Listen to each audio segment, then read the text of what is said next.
नमः शिवाय। नमः शिवाय।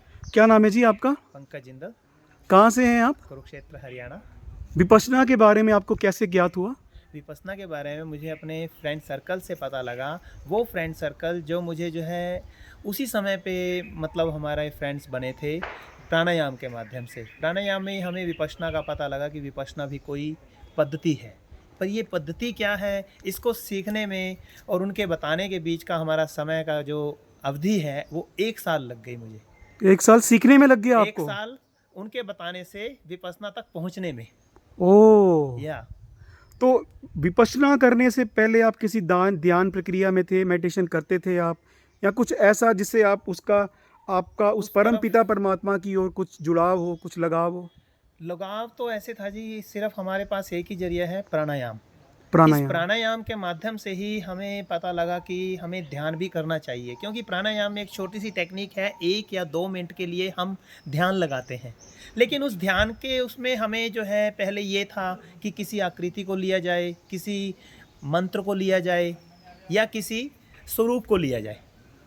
बहुत सुंदर। लेकिन विपश्यना फिर हमने सोचा कि इस विपश्यना के कोर्स को भी किया जाए। It's only just for new experience for me. तो मैंने जो है इस कोर्स को ज्वाइन किया और वहाँ पर जाकर मुझे पता लगा कि विपश्यना एक पद्धति प्रक्रिया नहीं, एक साधना है, एक तपस्या है। बहुत बढ़िया। यानी जो कि आपने ये शुरुआत करी कि कुछ नया अनुभव किया जाए। उस यस, भाव के साथ आपने इस उस भाव ओर के साथ चले मैंने और जो है इस तरफ अपना कदम बढ़ाया और कदम में मैं जो है कुछ हद तक जो है अचीवमेंट भी गेन करी मैंने, बहुत जिसमें मुझे बढ़िया। पॉजिटिव रिजल्ट्स ही मुझे मिले। कब से कर रहे हैं आप ये विपश्यना? ये विपश्यना जी मेरे को जो है लगभग 3 साल हो चुके हैं। 3 साल। हाँ जी, 2019 में मैंने ये पहला कोर्स ज्वाइन किया था। उसके बाद जो है 2020 में कोरोना हो गया। जी। 2021 उसके बाद फिर सेकंड कैंप मैंने 2022 में ज्वाइन किया और third course now I am doing in ये आपका तीसरा देहरादून। है। This is the third course. और इसके अलावा आप घर में भी इसका विपश्यना का प्रैक्टिस कंटिन्यूसली कर रहे यस, हैं? Continuously I always give only 1 hour in a day very nice. बहुत बढ़िया। बिकॉज ऑफ एंड एक और बात आपको मैं बताना चाहूँगा, विपश्यना का करने का जो एक समय भी अगर एक फिक्स हो वो अच्छा रहता है। और इसके लिए मैं कहूँगा कि ब्रह्म मुहूर्त में अगर विपश्यना की जाए या इन द नाइट विपश्यना की जाए, that is more fruitful to you. Very nice. अच्छा भैया, जब आपने पहली बार विपश्यना की ओर मुड़े, जब 2018 में आपने पहला शिविर किया, जी क्योंकि विपश्यना का जितना मुझे ज्ञान हुआ, जितना मैंने जाना या साधकों से पूछा, जी जी। बहुत कठिनाइयों का सामना करना पड़ता है आपको। शुरुआती कुछ दिनों में 3-4 दिन बहुत ही मुश्किल से आपके लिए रहते हैं। क्या आपको भी कुछ ऐसी कठिनाइयों का सामना करना पड़ा? अगर करना पड़ा तो क्या, कौन सी कठिनाइयों का सामना करना पड़ा आपको? ऐसा है जी, जब हम किसी चीज़ को सीखते हैं शुरू शुरू में beginners without of lack of awareness, हम बिना जानकारी के जो है कुछ चीज़ों को हम गलत कर देते हैं, जिससे हमें जो है उसको सीखने में समझने में थोड़ा समय लगता है। पहले बिल्कुल। हमें बताया गया श्वासों पर ध्यान केंद्रित करना।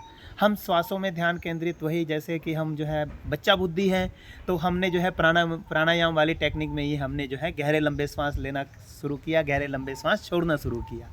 लंबे श्वासों से फिर धीरे धीरे दूसरे तीसरे दिन पता लगा कि हमें अपने सहज श्वासों पर ध्यान केंद्रित करना है। फिर हम अपने जो है नॉर्मल ब्रीथिंग पर आ गए, सहज सामान्य श्वास।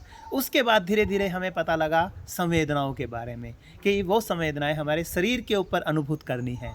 लेकिन फिर पता लगा कि संवेदनाएं भी हमारी बहुत प्रकार की होती हैं, सूक्ष्म संवेदनाएं और स्थूल संवेदनाएं। स्थूल संवेदनाओं का और इन संवेदनाओं का जो संबंध है वो हमारे आहार से बहुत महत्व रखता है। आहार से, यानी कि यस, खान पान से खान बहुत पान, संबंधित है खाने इसका। पीने से हमारा इन संवेदनाओं का बहुत ही गहरा संबंध है। जैसे कि? जैसे कि स्थूल संवेदनाएं होती हैं, स्थूल संवेदनाओं में वायु दोष जो बढ़ाते हैं, कुछ खाना हमारे शरीर में त्रिदोष उत्पन्न करता है, वायु दोष, पित्त दोष और कफ दोष। दी। जो वायु दोष है, वायु दोष से हमारे शरीर में स्थूल संवेदनाओं की उत्पत्ति होती है। और वो खाने में जैसे 5 सफ़ेद चीज़ें होती हैं, चावल, चीनी, मैदा, नमक, रिफाइंड। मैं तो ये आप सबसे करबद्ध निवेदन करूँगा कि अपने खाने में से 5 सफ़ेद चीज़ों का कोशिश कीजिए कि इनका जो है आप त्याग कर दें। चावल, बिल्कुल। चीनी, मैदा, नमक और रिफाइंड। जो लोग भी ध्यान की तरफ बढ़े हैं, चल रहे हैं, उनको इन सब चीज़ों का आपके हिसाब से नहीं सेवन करना चाहिए? इनके हिसाब ये सेवन नहीं करना चाहिए। ये किसी को भी नहीं करना किसी चाहिए। को भी नहीं करना चाहिए। Not only meditators, all those people who take meal, everybody never use this. तो अभी इस 3 साल की यात्रा में, इन 3 शिविरों में आपने क्या प्रगति देखी अपनी विपश्यना में? आपने अपने जीवन में क्या अनुभव किया, आपके भीतर से और बाहर से? उसके बारे में थोड़ा सा बताइए। भीतर से एक्चुअली क्या है, जीवन में मुझे जो है बहुत कुछ सीखने को मिला है। इससे मुझे एक चीज़ तो ज़रूर पता लगी कि हमें चाहे उम्र के किसी भी पड़ाव पर हो, हमें सीखने में झिझक नहीं करनी चाहिए। बहुत बढ़िया बात, ये बहुत बढ़िया बात बोली वी आपने। Should learn from every person, from every situation we should learn. हमें सीखना चाहिए और सीखने में किसी प्रकार की झिझक नहीं करनी चाहिए। और हम अगर हमें कोई छोटा बच्चा भी सिखाता है तो हम उसे जो है ज्ञान लेने में भी नहीं संकोच नहीं करना चाहिए। नहीं, ये 3 साल की जो आपकी यात्रा रही विपश्यना की, क्योंकि मैंने भी देखा है, प्रत्यक्ष देखा है कि आपका इतना प्रोलॉन्ग सिटिंग है, आप लंबे समय के लिए बिना हिले डुले आप ध्यान में जाते हो, तो ज़बरदस्त आपका वो एक, मैं बोलूँगा कि एक आपका दृढ़ संकल्प है आपका, और कहीं ना कहीं पे वो प्रैक्टिस भी दिखती है आपकी, क्योंकि आप एक योगा टीचर हो, तो वो भी कहीं ना कहीं आपको कहीं ना कहीं पे एक्सपोर्ट कर रहा है कि आपको इस तरफ और आगे बढ़ाने में। लेकिन मेरा ये पूछना है आपसे कि जीवन में जैसे हम बाहर की दुनिया में जाते हैं तो अलग अलग लोगों के साथ हमारा सामना होता है ना, संसार है। हाँ जी, तो हाँ जी, हाँ जी। आपका विपश्यना के बाद उस सामने के साथ आपका किस कैसा, तरीके से हैंडल किया अनुभव जाता है? किया आपने? हमने ऐसा है कि पहले जब मैं किसी भी व्यक्ति के साथ बात करता था, विपश्यना से पहले या प्राणायाम से पहले लगा लीजिए, तब हमें पता ही नहीं होता था कि हमें क्या बोलना है, किस समय में किस तरीके से कैसे बात करनी है। किसी सिचुएशन को जो हमें पैनिक बना देती थी तो हम उसमें जो है बहुत ही ज़्यादा एंगर जो है रेस्पॉन्ड करते थे, और अनयूजुअली जो है हम जो है पैनिक हो जाते थे। राइट।